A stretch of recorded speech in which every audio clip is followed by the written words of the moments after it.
सब में आपका स्वागत है। आज जो अपने कल टॉपिक पढ़ा था एरर एनालिसिस, उसी टॉपिक को आज कंटिन्यू करेंगे हम। तो आगे देखते हैं। फर्स्ट तो जो अपन ने कल पढ़ा था उस टॉपिक को, उसको ही एक बार दोबारा से 5 मिनट 2 मिनट के लिए सब उसको दोबारा से रिवाइज करते हैं, तो आगे बढ़ उसके बाद अपन आगे बढ़ेंगे। फर्स्ट देखते हैं एरर की एरर क्या है। तो वो जो अपना इनपुट दे रहे हैं आउटपुट, उसमें जो डिफरेंस आ रहा है वो अपने पास एरर है। तो ये किसको कैसे शो करेंगे, del equal to measured value minus true value. Okay, फिर ये स्टैटिक करेक्शन, डेल से इक्वल टू जो भी अपने पास एरर आ रही है उसमें माइनस डेल ही कर देंगे। परसेंटेज रिलेटिव एरर का फॉर्मूला होता है absolute error upon true error. इसको परसेंटेज फॉर्म में लिखेंगे m minus 80 upon 80 into 100। Okay, range of error है, इसके क्वेश्चन काफ़ी बनते हैं अपने पास, जो पहले भी अपने PYQ किया है उसमें अपन देखे भी है। उसका फॉर्मूला होता है maximum value minus minimum value upon 2। उसके बाद लिमिटिंग एरर, जिसके भी काफ़ी क्वेश्चन देखे हैं हमने पिछली बार PYQ में। तो इसका गारंटी एक्यूरेसी एरर मल्टीप्लाई करके फुल स्केल रीडिंग से अपॉन मेजर्ड वैल्यू। और गारंटी एक्यूरेसी एरर क्या होती है, जो अपन पहले भी देखेंगे, जो मैन्युफैक्चर्ड पहले से ही स्पेसिफाइड करता है ना एक एरर किसी सिस्टम में या इंस्ट्रूमेंट में, वो होती है अपने पास गारंटी एक्यूरेसी एरर। ठीक है, अब आगे अपन देख रहे हैं यहाँ पे जी क्या बोलते हैं, सम ऑफ द क्वांटिटी। कोई भी नंबर को क्वांटिटी कर सकते हैं, जैसे कि R है, R1 दे रखा होता है 100 प्लस 5%, है ना। और ऐसे कि कोई भी और R2 दे रखा है 50 प्लस 10%। तो उनके जो ना क्या बोलते हैं डायरेक्ट वैल्यू होती है, जैसे कि 100 और 50, इनको तो डायरेक्ट ऐड कर देते हैं। बट जो इसकी यहाँ पे जो एरर फॉर्म वैल्यू है ना, इनको डायरेक्ट ऐड तो नहीं कर सकते। अगर ये परसेंटेज फॉर्म में है तो इसको पहले अपन एक वैल्यू फॉर्म में निकाल लेंगे, जैसे कि 100 का 5% निकाल लो, 100 का मतलब 50 का 10% निकाल लो। उनके बाद जो वैल्यू फॉर्म आती है उनको ऐड कर दो। सेम चीज़ अपन यहाँ पे करेंगे डिफरेंस ऑफ क्वांटिटीज़ में, कि जैसे x1 माइनस x2 है, तो x1 की कोई वैल्यू होती है जैसे कि 100, जैसे 100 ले ली प्लस 10%, है ना। और R2 अपन ने कितना लिया था 50 प्लस 10%, है ना। अब जैसे कि इसको डायरेक्ट ये तो x माइनस 100 माइनस 50 डायरेक्ट कर सकते, कितना आया 50। अब जो अपने पास डेल x1 और डेल x2 क्या है, इसकी एरर है। तो एरर में अगर वैल्यू फॉर्म में होती, ये तो कहाँ है परसेंटेज फॉर्म में, दोनों 10% 5%। अगर ये वैल्यू फॉर्म में होती है 100 प्लस माइनस 10 या 50 10 प्लस माइनस 5, तो इनको डायरेक्ट ऐड कर देती। बट यहाँ परसेंटेज फॉर्म में है, तो पहले जो अपने पास ये परसेंटेज ये वैल्यू दे रखी है ना 100, इसका 10% निकालेंगे 10 अपॉन 100, 100 सर्किट का, तो ये हो जाएगा 10। तो 10 एक का आ गया, सेकंड का 50 इंटू 10 अपॉन 100, तो ये 2 के 5, तो इसका 5, तो ये दोनों को जोड़ देंगे 10 प्लस 5 तो कितना आ जाएगा 15। ये अपने पास किसका है, डेल एक्स, मतलब डिफरेंस ऑफ क्वांटिटी को इनके भी एडिशन ही होता है वैल्यू फॉर्म में। अब अपन जो नया टॉपिक है अपना एरर एनालिसिस का, कैरेक्टरिस्टिक ऑफ इंस्ट्रूमेंट, उपकरणों की विशेषताएं, इसको देखेंगे। ठीक है, तो देखिए इसमें कौन कौन से टॉपिक आएंगे। जो इंस्ट्रूमेंट की विशेषता में एक्यूरेसी क्या है, इसमें आएगी एक्यूरेसी, है ना। इसमें आएगी एक्यूरेसी, आएगी प्रिसीजन, आएगा रिपीटेबिलिटी आएगी, और रिप्रोड्यूसिबिलिटी आएगी, बाइस है, सेंसिटिविटी है, लोडिंग है, रिजोल्यूशन। ये सारे टॉपिक आएंगे किसमें, कैरेक्टरिस्टिक में। अब इसमें कुछ जो कैरेक्टरिस्टिक है वो डिजायर्ड है, कुछ अनडिजायर्ड है। जो आगे हम टॉपिक पढ़ेंगे तो हम उसमें देखेंगे कैसे क्या क्या चीज़ें हैं।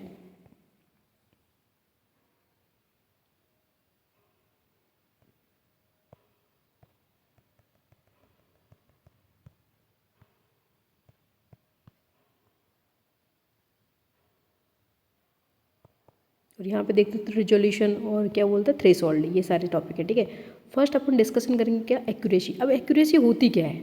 ठीक है, हम कोई चीज़ बोले कि यार मैंने तो पूरा कोई काम किया है, अपन कोई काम करते हैं तो कि 100% एक्यूरेट है। जैसे कि एक पर्सन है एक्स, एक पर्सन उसको दिया है कि भाई उसमें ने एक गन का एक जगह दे के गन पॉइंट दे दी उसको 5, ना, कि ये वाला टारगेट हिट करना है तुम्हें। तो उसको टारगेट हिट करने के लिए जिसकी ये टारगेट दे रखा है, जो टारगेट को हिट करना है, तो फर्स्ट उसको बस तीन बार ऑप्शन दिया कि 3 बार तुम ट्राई करो, तुम्हारा टारगेट हिट होता है या नहीं होता। तो पहली बार गोली देता है उस पर देता है, सेकंड देता है तो उसी पे सेम पॉइंट जिस टारगेट है उसी पे लगती है, थर्ड पॉइंट पे उसी पे लगती है। मतलब ये कि वो तीनों बार उसने अटेम्प्ट किया टारगेट, तो उसका टारगेट पे हिट हुआ है, तो मतलब उसने कितनी क्या एक्यूरेसी उसकी टारगेट को अचीव करने की 100%। तो यही सेम चीज़, degree of closeness of measured value to the true value is called accuracy. दूसरा इसको यहाँ पे भी देखते हैं, जैसे कि एक दूसरा एक चीज़ है, ये वाली चीज़ से हम समझेंगे। जैसे कि इसका एक डायरेक्ट फॉर्मूला है एक्यूरेसी का, 1 माइनस डेल ए अपॉन 80 कोष्टक में 100 मल्टीप्लाई 100 इक्वल टू 100, ठीक है। 100 से 100 कट जाएगा तो ये इधर चल जाए, 1 इधर चल जाएगा तो ये कितना हो जाएगा, डेल ए कितना, डेल ए अपॉन 80 कितना आ जाएगा, 0। तो इसमें मतलब इसका ये मतलब ये है कि अगर एरर 0 है तो एक्यूरेसी कितनी है, 100%। तो इस चीज़ से भी समझ सकते हैं। दूसरा यहाँ पे एक और दूसरा एग्जांपल लेते हैं। इसमें ये कि ये तो अपने पास टारगेट पॉइंट है ये वाला, है ना, बट अपन जो गोली 3 बार टारगेट दे रखे कि भाई इसको तुम्हारा टारगेट है, इसको हिट करना है, बट जो पर्सन है वो गोली चला रहा है वो हिट नहीं कर पा रहा, वो यहाँ गोली ना पहुँच के उसकी इस जो जोन है ना इस पर यहाँ पर लग रही है, बार बार इस जोन पर लग रही है। तो मतलब ये कि उसने मेजर्ड तो वैल्यू उसकी कहाँ है, यहाँ पे, उसकी ट्रू वैल्यू कहाँ है, यहाँ पे, मतलब टारगेट उसका यहाँ। तो एक्यूरेसी कितनी है, कुछ भी हो सकती है, 90% जो भी है वो डिपेंड करता है कि ये वैल्यू कितनी दूर पे है, डिस्टेंस कितनी निकली है, उसके हिसाब से वो वैल्यू निकलेंगे, ठीक है।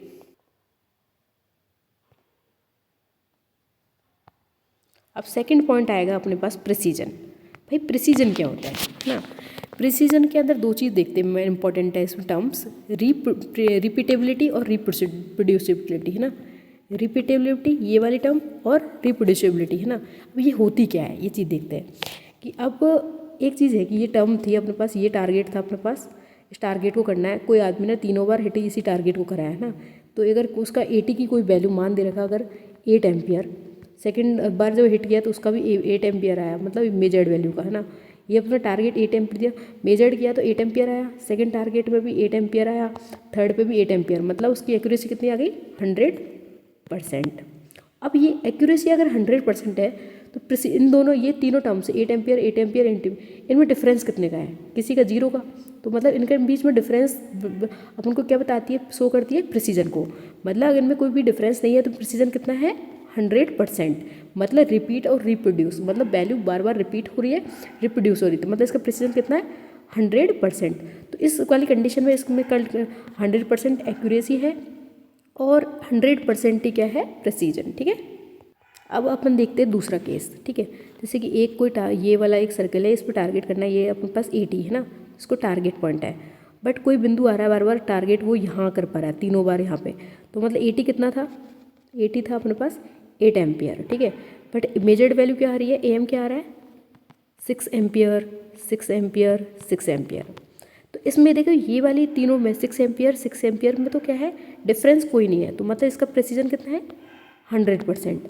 क्या एक्यूरेसी 100% है, नहीं। एक्यूरेसी का फॉर्मूला होता है मेजर्ड कितनी है, 6 माइनस 8 अपॉन ये एरर, है ना, परसेंटेज एरर अपॉन 8, तो कितना हो जाएगा, -2 अपॉन 8, तो कितना हो जाएगा, -25%। तो एक्यूरेसी 100 माइनस 25 कटाएंगे तो कितना आ जाएगा, 75। तो एक्यूरेसी कितनी आ रही है इस जगह पे, एक्यूरेसी कितनी आ रही है इस जगह पे, 75%, ठीक है। इससे अब आगे देखो, इसमें एक लाइन है कि if precision is high then about accuracy no comment. अगर प्रेसिजन हाई है तो एक्यूरेसी पे कोई कमेंट नहीं कर सकते कि एक्यूरेसी भी हाई होगी या लो होगी, ठीक है। बट एक्यूरेसी हाई है तो ये 100% है कि भाई प्रेसिजन भी क्या होगा, हाई होगा ऑटोमेटिकली, ठीक है। ये चीज़ रिमेंबर। यहाँ पे अपन 2 एग्जांपल लेंगे उससे, जो अपन पहले देखे थे कि जैसे कि कितना ट्रू वैल्यू कितनी है, 8 एम्पियर, और मेजर्ड वैल्यू कितनी है, 8 एम्पियर। दो AM = 80 है तो इसका एक्यूरेसी कितनी है, 100%, और प्रेसिजन भी कितना है, 100%, और प्रेसिजन कितना है, 100%, ठीक है। सेकंड एग्जांपल में देख रहे हैं कि यहाँ पे भी कि 80 कितना, 8 एम्पियर, और मेजर्ड वैल्यू 6 एम्पियर आ रही है, ठीक है। अब इन तीनों में 6 एम्पियर इनमें क्यों डिफरेंस नहीं है, मतलब ये है कि इनकी एक्यूरेसी क्या होगी, इनकी एक्यूरेसी क्या है, अपन निकाल लेंगे इस फॉर्मूला देख के कि इनकी एक्यूरेसी देखिए, यहाँ से एरर निकाली, एरर कितनी आई है, 20, एरर आई है 25, एरर आई है -25 को जो अपने पास फॉर्मूला होता है ये वाला फॉर्मूला वैल्यू पुट करी तो कितना आएगा, 75%। प्रिसीजन कितना हुआ, 100%। अब इसके पीछे प्रिसीजन हमेशा इन दोनों तीनों जो वैल्यू दे रखी होगी, जो भी वैल्यू होगी उनके बीच का डिफरेंस होता है प्रिसीजन। और ये प्रिसीजन में क्या, अगर प्रिसीजन 100% है तो मतलब क्या, रिपीटेबिलिटी और रिप्रोड्यूसिबिलिटी वो दोनों की वैल्यू क्या होगी, ऑटोमेटिकली हाई होगी। यहाँ पे है कि accuracy is guarantee of precision, accuracy की गारंटी दे दी प्रिसीजन की, but precision does not guarantee of accuracy, ठीक है। और एक दो टर्म आ रही है कि अगर प्रिसीजन, रिपीटेबिलिटी और रिप्रोड्यूसिबिलिटी अगर हाई है तो प्रिसीजन क्या होगा, हाई होगा। और जो रिपीटेबिलिटी और रिप्रोड्यूसिबिलिटी कोई वैल्यू इनपुट दिया अपन ने, ठीक है, 2 इनपुट दिया, वो अपन पहले 2 दिया, सेकंड बार तो वो रिपीट हो रहा है आउटपुट में, वो भी फर्स्ट टाइम पे भी 2 हो रहा है, सेकंड टाइम पे भी 2 आ रहा है, थर्ड टाइम पे भी 2 हो रहा है, तो रिपीट हो रहा है, वो सेम वैल्यू हो रही है बार बार। तो और रिप्रोड्यूस होना, बार बार उनको रिप्रोड्यूस, वो दोनों टर्म्स क्या हो रही है, एक और दोनों में डिफरेंस क्या है कि भाई रिपीटेबिलिटी और रिप्रोड्यूसिबिलिटी देखने में सेम सेम है, मतलब भी सेम, बट इनका डिफरेंस, कुछ तो डिफरेंस होगा। अगर सेम इनपुट और सेम इनपुट को सेम टाइम पे बार बार देते हैं तो वो होता है अपने पास क्या, रिपीटेबिलिटी। अगर उसको एक पीरियड ऑफ टाइम में सेम इनपुट को एक after a period of time के बाद वो एक इनपुट को देंगे तो वो क्या होगा, रिप्रोड्यूसिबिलिटी। ठीक है, और दोनों की वैल्यू डिजायर्ड वैल्यू है और दोनों क्या होनी चाहिए, हाई होनी चाहिए। अब यहाँ पे देखेंगे एक थर्ड टॉपिक आ गई है 22। ये क्या है, 22 is a constant error which present in, ये कहाँ तक प्रेजेंट हो सकती है, as x minimum to full scale, मतलब एक्स मैक्स तक कहाँ पे भी प्रेजेंट हो सकती है। जैसे कि एक सर्कल है, यहाँ पे एक्स मिनिमम है और यहाँ पे एक्स मैक्स है। अगर एक पॉइंटर है, अगर शुरू में अपने कोई इंस्ट्रूमेंट लिया, ठीक है, तो शुरू में तो उसका जो पॉइंटर होता है ना, उसकी स्ट्रिंग होती है ना, वो टाइट होती है, तो जितनी वैल्यू होगी वो एक्यूरेट देगी। But after a time 1 year use करने के बाद या 6 मंथ, तो वो एक ऑटोमेटिकली एक एरर उसमें आ जाएगी। तो मतलब वो पॉइंटर है ना, जीरो पर ना दिखा के एक पॉइंट हो, जैसे 1 kg एरर पे दिखा रहा है, तो 1 kg एरर पे दिखा रहा है, तो अगर अपन 50 kg मेजर करेंगे तो 50 kg नहीं शो करेगा, 51 दिखाएगा। अगर 49 मेजर करेंगे तो कितना का दिखाएगा, 50 दिखाएगा। तो ये 1 kg है ना, ये एक कांस्टेंट एरर है। और ये कब आती है, एक आफ्टर ए टाइम, किसी भी इंस्ट्रूमेंट पे एक टाइम के बाद यूज़ करने के बाद एक कांस्टेंट एरर उसके अंदर प्रेजेंट हो जाती है। और ये कहाँ से कहाँ तक, एक्स मिनिमम से फुल स्केल कहीं पे भी हो सकती है। ठीक है, और ये ऐसा कैरेक्टर, अपन ये बताओ, अपन चाहेंगे कभी भी कि हमारे जो इंस्ट्रूमेंट है उसमें एरर आए, कभी नहीं चाहेंगे हम। तो ये कौन सा कैरेक्टरिस्टिक है, अनडिजायर्ड कैरेक्टरिस्टिक। अब दो टर्म आ गई, रिपीटेबिलिटी और रिप्रोड्यूसिबिलिटी, जो देखी अपने पहले भी है, बट अब यहाँ देख लेते हैं। जब हम सेम इनपुट को सेम ऑब्जर्वर, जैसे कि एक सेम इनपुट है और सेम ऑब्जर्वर है, जो भी कोई ऑब्जर्व कर रहा है, सेम रीडिंग को बार बार सेम रीडिंग को लेता है, बट कम समय में लेता है। ऐसा नहीं बहुत टाइम बाद, सेम मतलब एक मिनट छोड़ के एक मिनट बाद उसको सेम रीडिंग को मेजर करता है, तो उसको बोलते हैं रिपीटेबिलिटी। ठीक है, ये क्वेश्चन में भी आ सकता है। सेकेंड, तो ये अपने पास क्या है कि सेम इनपुट आउटपुट ही आ रहा है, तो ये वाला क्या है, डिजायर्ड कैरेक्टरिस्टिक। तो डिजायर्ड में क्या है, ये होनी चाहिए हाई। सेकेंड है, अब सेकेंड, ये फिफ्थ वाला पॉइंट है रिप्रोड्यूसिबिलिटी। ये क्या है, जब सेम इनपुट को एक पीरियड ऑफ टाइम के बाद हम मेजर करते हैं, उसे क्या बोलते हैं भाई, रिप्रोड्यूसिबिलिटी। और हमारे सिस्टम के लिए ये दो, रिपीटेबिलिटी और रिप्रोड्यूसिबिलिटी, दोनों ही डिजायर्ड कैरेक्टरिस्टिक है, इसलिए दोनों ही क्या होने चाहिए, हाई होने चाहिए। अब हम देखेंगे 6 पॉइंट, अब देखेंगे हम 6 पॉइंट को। ठीक है, ये क्या है, रेजोल्यूशन। रेजोल्यूशन क्या होता है कि resolution is define smallest change in the input that can be measured. मतलब कोई वैल्यू है, अपन ने कोई इनपुट दिया, जैसे कि 0.1, अपना जो सिस्टम है, इंस्ट्रूमेंट है, वो 0.1 के मेजर जो चेंज आया है ना, उसको भी मेजर कर पा रहा है, या डिफ्लेक्शन, छोटा से भी डिफ्लेक्शन है ना, उसको मेजर कर रहा है। तो उसको क्या, उससे मतलब क्या होता है कि छोटे से जैसे 0.01 का डिफ्लेक्शन आ रहा है, उसको भी वो शो कर पा रहा है, मेजर कर पा रहा है। तो मतलब ये कि उस जो भी सिस्टम अपन ने खरीदा है ना, उसका क्या है, रेजोल्यूशन हाई होता है। अगर रेजोल्यूशन हाई हल्के से भी जो डिफ्लेक्शन है उसको मेजर कर रहा है, मतलब ये क्या है। और अपन इंस्ट्रूमेंट भी ऐसा ही चाहेंगे, ऐसा थोड़ी कि अपनी वैल्यू 10 दे दी, मेजर वो कुछ भी नहीं कर रहा, वो तो अनडिजायर्ड कैरेक्टरिस्टिक है। तो ये रेजोल्यूशन क्या है, हाई। तो ये कौन सा कैरेक्टरिस्टिक है, डिजायर्ड कैरेक्टरिस्टिक। अब इस चीज़ को हम एग्जांपल देखेंगे, हाई रेजोल्यूशन प्रिफर्ड। जैसे कि यहाँ पे एक कोई डिजिट यहाँ पे ले लिया, जैसे 12.3, ठीक है। अब 12.2, 12.1, 12.4, दो अंतर है, जैसे कि इसके ऊपर ये है, इसके नीचे ये है, तो इसका जो कितने का चेंज आ रहा है, 0.1 का चेंज आ रहा है। और दूसरा एक डिजिट देते 12.34, तो ऊपर 12.33 है, नीचे कितना है 12.35, तो कितने का अंतर है, 0.01 का है। ठीक है, 0.01 का चेंज है। ये 0.0 का भी जो डिफ्लेक्शन आ रहा है ना, चेंज आ रहा है, अपना जो इंस्ट्रूमेंट है इसको भी मेजर कर रहा है। मतलब अपना जो इंस्ट्रूमेंट है ना, वो हाई रेजोल्यूशन वाला है।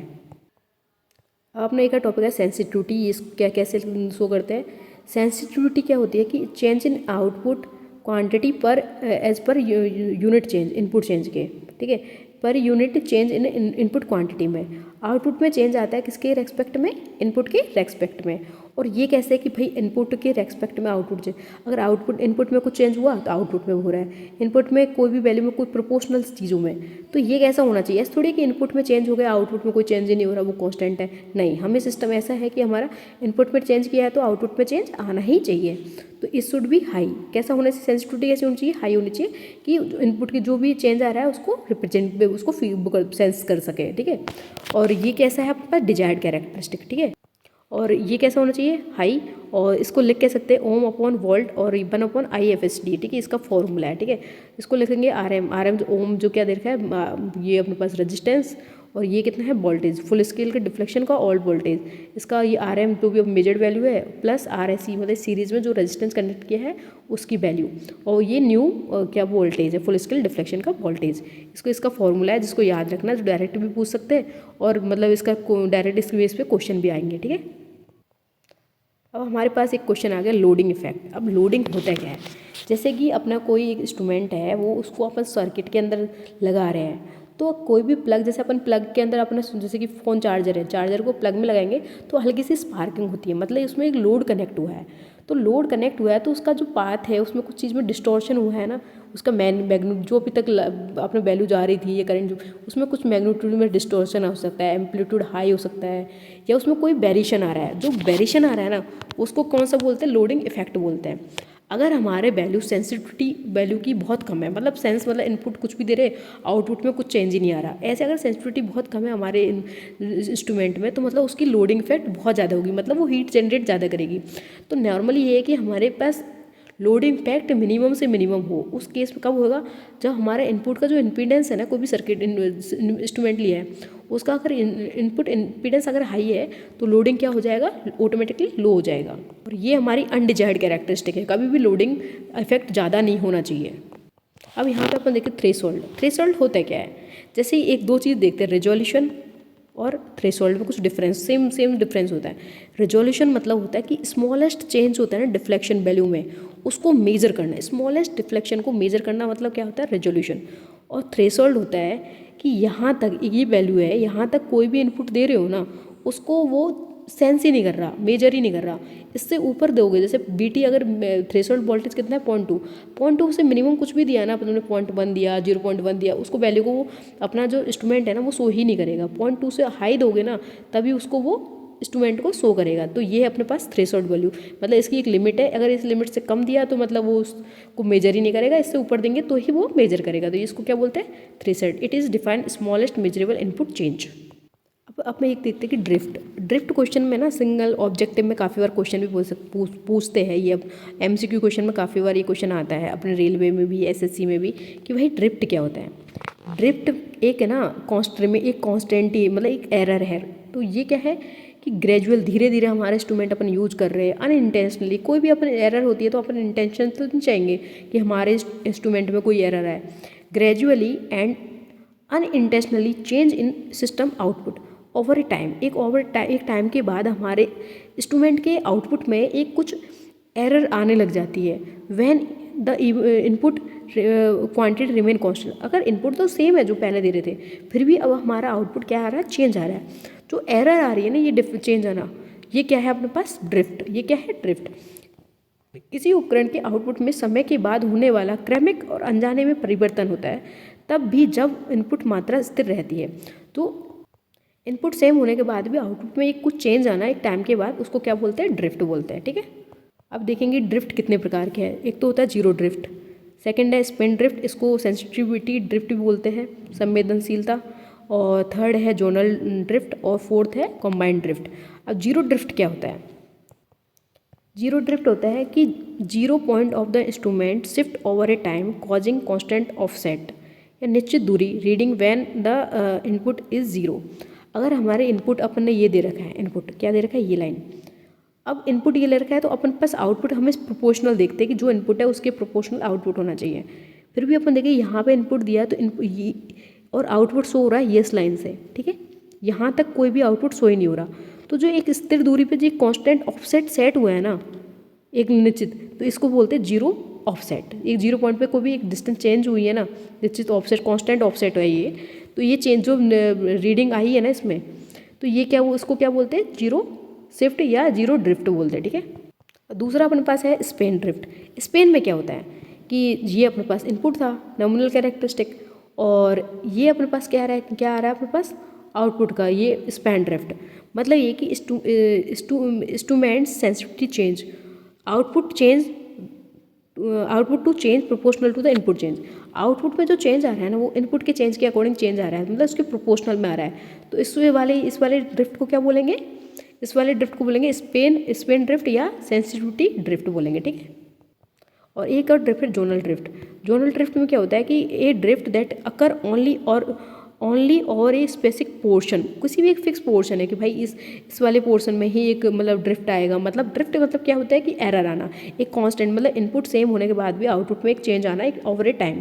तो वो एक मतलब स्पेसिफिक पोर्शन में आना, उसको कौन से बोलते हैं, जोनल। और स्पेन बोलते हैं कि इनपुट के प्रोपोर्शनल में आना, वो होता है अपने पास स्पेन। और एक होता है अपने पास आउट मतलब जीरो ड्रिफ्ट, मतलब इनपुट तो यही है, फिर भी एक टाइम तक जीरो के एक पॉइंट तक तो क्या कोई रेस्पॉन्ड ही नहीं आएगा, उसके बाद अपने पास आउटपुट कैरेक्टरिस्टिक्स होगी।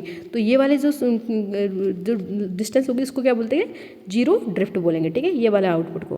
और हम कभी भी हमारे सिस्टम में ड्रिफ्ट तो चाहेंगे नहीं, तो ये कैसी कैरेक्टरिस्टिक है, अनडिजायर्ड कैरेक्टरिस्टिक। एक ये टर्म आ रही है अपने पास यहाँ पे फिडेलिटी, निष्ठा, वफादारी, विश्वसता। तो मतलब ये है कि instrument fidelity of the instrument is degree to which it is accurately reproduce the input signal without distortion. जो इनपुट सिग्नल है ना उसको रिप्रोड्यूस कर रहा है बिना किसी डिस्टर्बेशन के, तो ये अपने पास क्या है, फिडेलिटी। डायरेक्ट टर्म पूछ सकते हैं ऑप्शन में कि फिडेलिटी का क्वेश्चन आगे व्हाट इज फिडेलिटी, या टर्म दे दी कि डिजायर्ड है कि अनडिजायर्ड है। तो फिडेलिटी अपनी डिजायर्ड कैरेक्टरिस्टिक, मतलब ये बिना डिस्टोर्शन के अपने पास जो इनपुट सिग्नल है ना उसको रिप्रोड्यूस कर रहा है। तो मतलब हम चाहेंगे ऐसा कि रिप्रोड्यूस होगा ना, कि हम डिस्टॉर्टेड टाइप का नहीं चाहेंगे। तो ये कैसा है आपके पास, डिजायर्ड कैरेक्टरिस्टिक। अब हम लास्ट देख रहे हैं डेड जोन। डेड जोन क्या है, dead zone is the range of input value for which it measuring instrument does not produce output. मतलब ये कि जो अपने पास इनपुट यहाँ दिया है, ठीक है, आउटपुट यहाँ प्रोड्यूस हुआ है, इस रेंज में इनपुट देने के बाद भी आउटपुट कुछ आ ही नहीं रहा, मतलब कोई आउटपुट नहीं आ रहा, तो इस वाले जोन को क्या बोलते हैं, डेड जोन, ठीक है। अब ये वाली सीरीज़ की थ्योरी पोर्शन को अपन यहाँ ही कंप्लीट करते हैं। अगर वीडियो आपको अच्छी लगी तो please like, share and comment करें। एंड इसके जो आगे वाली सीरीज़ में इसके एमसीक्यू होंगे कि इसके क्वेश्चन कैसे कैसे बनते हैं, उसको भी हम देंगे, जो आरआरबी जेईई के प्रीवियस ईयर और एसएससी जेईई के ऊपर पेस्ट होंगे, ठीक है। Thank you so much. और इसमें कुछ क्वेश्चन ऐसे भी बोलेंगे जैसे कि अपन देखेंगे कि डिजायर्ड कैरेक्टरिस्टिक कौन से है, अनडिजायर्ड कैरेक्टरिस्टिक कौन से के। इसका एक लास्ट टॉपिक भी बच रहा है जो है स्टैटिक कैरेक्टरिस्टिक और डायनेमिक कैरेक्टरिस्टिक में डिफरेंस क्या है। और उसके अंदर भी हम देखेंगे जिसमें ये स्टैटिक कैरेक्टरिस्टिक और डायनेमिक कैरेक्टरिस्टिक में क्वेश्चन भी बनते हैं, ठीक है, जो हमारे पीवाई प्रीवियस ईयर में भी दे रखे हैं। और दूसरा एक है कि डिजायर्ड कैरेक्टरिस्टिक कौन से होते हैं, अनडिजायर्ड कैरेक्टरिस्टिक कौन से होते हैं, उसके बेस पे भी क्वेश्चन बनते हैं, उनको हम एमसीक्यू में ही एक बार कवर करेंगे। Okay, thank you so much. Please like, share and subscribe.